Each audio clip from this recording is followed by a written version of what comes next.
Fala galera, beleza pessoal? Galera, é o seguinte, eu resolvi pessoal fazer um breve vídeo aqui sobre ambiguidade, ok? Vamos entender como é que funciona essa parte do estudo semântico, tudo bem? Ambiguidade, o que danado é isso? Pessoal, ambiguidade trata da duplicidade de sentidos que pode haver numa palavra, numa expressão, numa frase ou num texto inteiro, em razão do contexto linguístico. Ok? A ambiguidade ou anfibologia pode ser causada por diversos fatores. Veja alguns casos, certo? Reparem em alguns casos aqui, pessoal. Tá aqui a frase. A demissão do ministro causou espanto, certo? Celeuma. Vamos lá. A demissão do ministro causou celeuma. Celeuma, pessoal, é como se fosse alguma bagunça, alguma vozearia, alguma coisa desse tipo. Não sabemos se foi ele que demitiu ou ele que foi demitido. Isso é ambiguidade, certo? Se ele tiver praticado a ação de ter demitido, esse termo aqui é adjunto nominal. Se ele tiver sofrido, complemento nominal, certo? Tá aqui, pessoal. Deixa eu subir um pouco mais aqui o livro, certo? O material. Mau uso do pronome. Prestem atenção aqui que interessante.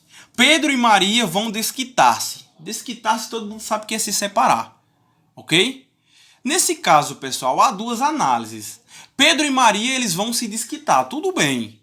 Agora, eles vão se separar um do outro ou cada qual tem o seu pai, cada qual decidiu se separar? Ninguém sabe se é um do outro ou de seus cônjuges. Não sabemos. Certo? Má colocação de palavras. Prestem atenção. A professora deixou a turma entusiasmada. Ela ou a turma? Não sabemos. Certo? Não sabemos aqui se foi a professora quem deixou a turma no estado de entusiasmada, ou seja, uma característica dela, predicativo do sujeito dela, ou se esse entusiasmo aqui é um predicativo da turma. Não sabemos. Aqui há uma ideia dúbia. Isso aqui, pessoal, é o que conhecemos por ambiguidade. Vocês estão entendendo? Acredito, pessoal, que deu para entender essa ideia aqui de entusiasmo, certo?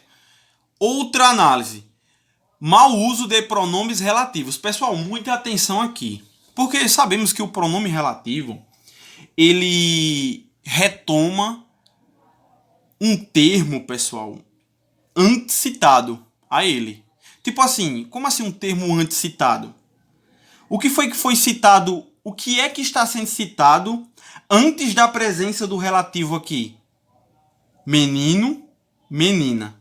É sempre algo de natureza substantiva que vem antes do pronome relativo, ou seja, ele retoma, certo? Ele faz menção.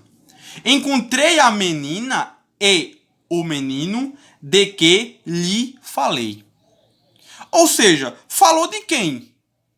Porque o que ele tanto pode se referir a menino como a menina. Porque o que, pessoal, é um pronome relativo universal, certo? Ele se refere a gênero masculino, gênero feminino. Aí, como é que eu desmontaria essa ambiguidade? Por exemplo, eu vou me referir a menino agora. Encontrei a menina e o menino do qual lhe falei. Do qual. Ou seja, do qual só pode ser menino. Certo? Menina, da qual. Certo? Eu aí desmontaria a ambiguidade. Tudo bem? Prestem atenção aqui no próximo caso. Não distinção entre pronome relativo e conjunção integrante. Vamos lá. A cliente falou com a advogada que mora perto daqui. Quem mora perto? A cliente ou a advogada? Se a gente entender o que como um pronome relativo, quem vai morar perto é a advogada. Tipo assim, a cliente falou com a advogada a qual mora perto aqui. Certo? Mora perto daqui, perdão. Pronome relativo, quem vai morar perto é a advogada. Conjunção integrante, quem vai morar perto é a cliente. Tipo assim, a cliente falou isso. Ou seja, a cliente falou que mora perto aqui. A cliente falou que mora perto daqui. Tudo bem? Se for conjunção integrante, quem vai morar perto é a cliente. Se for pronome relativo, quem vai morar perto é a advogada. Aí vai depender, pessoal. Por isso que aqui há ambiguidade. Tudo bem? Prestem atenção aqui agora. Em definição de complementos. O pai quer o casamento logo, mas a filha não quer. Certo. A filha não quer o quê? Ela não quer casar-se ou ela não quer que o casamento seja logo? Não sabemos. Aqui é onde mora, pessoal, a ambiguidade. Galera, prestem atenção a esse verbo aqui no gerúndio, certo? Mau uso das formas verbo-nominais. O advogado encontrou o réu entrando no tribunal. Eis a pergunta: quem é que estava no tribunal? Era o advogado ou era o réu? Não sabemos. Não sabemos se era o réu quem entrava no tribunal ou se era o advogado quem entrava no tribunal. Não sabemos. Aqui, pessoal, há uma clássica ideia dúbia, certo? Ambiguidade. Tudo bem? Mau uso dos possessivos. Chegaram João, Maria e seu filho. Ok. Filho de quem? Porque o seu tanto pode ser seu filho para Maria, como pode ser seu filho para João. Não sabemos de quem de fato aqui é o filho. Tudo bem? Inversão sintática, galera. Tá aqui. Venceram os flamenguistas os vascaínos. Eis a questão. Quem foi que perdeu? Não sabemos. Mas como é que eu desmontaria essa ambiguidade? Tipo assim, eu vou agora, pessoal, fazer com que o vencedor seja o Flamengo. É só eu pôr um A aqui. Os flamenguistas venceram aos vascaínos, certo? Aos vascaínos aqui exerceria função sintática de objeto direto preposicionado, certo? E se eu quisesse, pessoal, que os vascaínos aqui virassem sujeitos, o que é que eu ia fazer aqui nesse caso? Eu ia colocar o ao em flamenguistas. Aí ficaria assim: os vascaínos venceram aos flamenguistas, certo? Essa ideia dúbia, essa ambiguidade, ela só poderia ser desmontada nessa ideia aqui, tudo bem?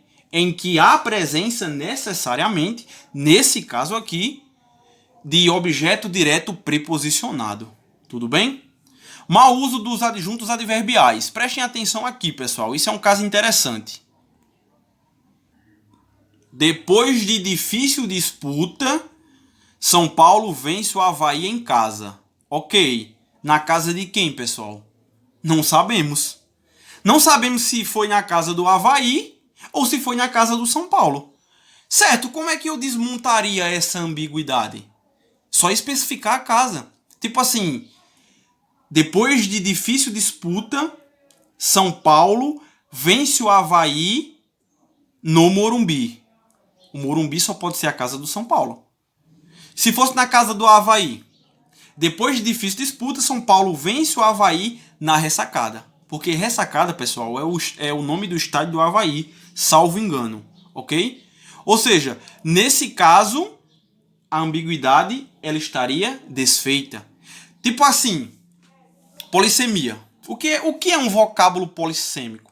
É um vocábulo que ele traz em sua natureza mais de um matiz de sentido. Tipo assim, xadrez. Não sabemos se é o jogo ou se é a roupa. Isso aqui é um vocábulo polissêmico, certo? O xadrez está na moda, certo? O jogo ou a roupa? Não temos a menor ideia. Tudo bem? Às vezes, pessoal, a ambiguidade, quando bem empregada, ela pode ter valor expressivo, criativo, que tende a ser uma ideia mais literária. Tipo assim, se seu problema é a vista, vendemos a prazo. Ou seja, uma propaganda de ótica. Houve aqui, pessoal, uma ideia mais literária. Porque o normal aqui era parecer o quê? A vista craseado, certo? A vista craseado é aquela locução adverbial que dá aquela ideia de pagamento na hora. Se o seu problema é o pagamento na hora, vendemos a prazo. Certo? Uma frase natural. Só que aqui Como é uma ótica que mexe com o olho, aí ela foi e colocou o olho de fato. Se seu problema é o olho, ou seja, a vista, vendemos a prazo. Aqui houve uma pura ideia literária. Doutor, já quebrei o braço em vários lugares. Tá aqui um cidadão sentado em frente a um médico e vai e diz isso. Doutor, já quebrei o braço em vários lugares. Tanto pode ser um membro quebrado em muitos lugares, ou os locais em que ele quebrou o mesmo braço, certo? Quebrou já na praça, quebrou no clube, quebrou na escola, enfim, é isso.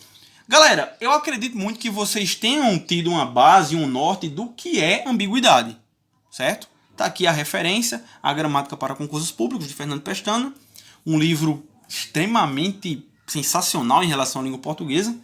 E galera, é isso. Eu espero que vocês tenham entendido o conteúdo e até a próxima, pessoal.